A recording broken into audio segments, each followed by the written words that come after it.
সুপ্রিয় 2025 সালে এসএসসি পরীক্ষার্থী সবাইকে আমার সালাম, আসসালামু আলাইকুম। আজকে তোমাদের জ্যামিতিক নৈবিতিক নিয়ে আরো একটি নতুন ভিডিও নিয়ে হাজির হয়েছি।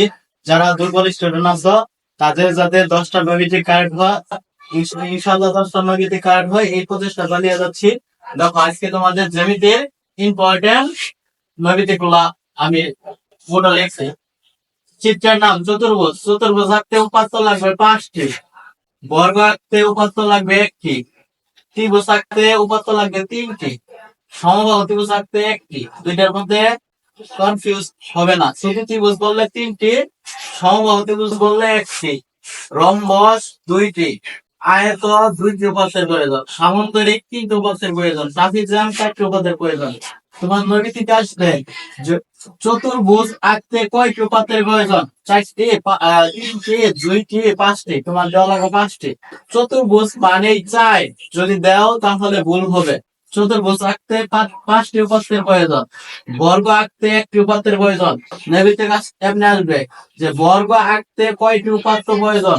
তোমার লেখা লাগবে বর্গ আঁকতে দেখাতে লাগবে 1টি উপাত্তের প্রয়োজন, ত্রিভুজ আঁকতে 3টি। 1, 2, 3, 4, 5, 6, 7, 8 এই 8টা নৈবিতিক থেকে যেমন একটা নৈবিতিক আসতে পারে যে কি আঁকতে কতটি উপাত্ত প্রয়োজন।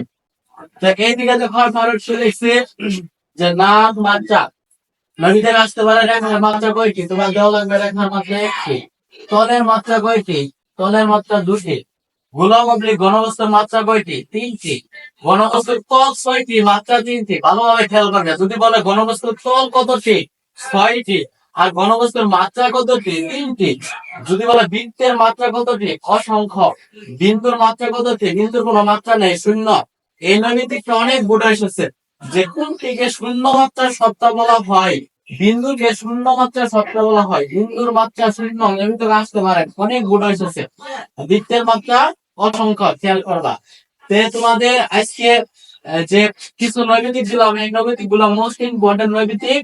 আমি আরো অনেক পাঠ দিব এই নৈবিতিকের। তোমরা পরীক্ষা পর্যন্ত আমার এই ক্লাস গুলো অনুসরণ করবে, ইনশাআল্লাহ তোমাদের 10টা নৈবিতিক কমন করবে। আজকে এই পর্যন্তই, আগামী ক্লাসে দেখা হবে।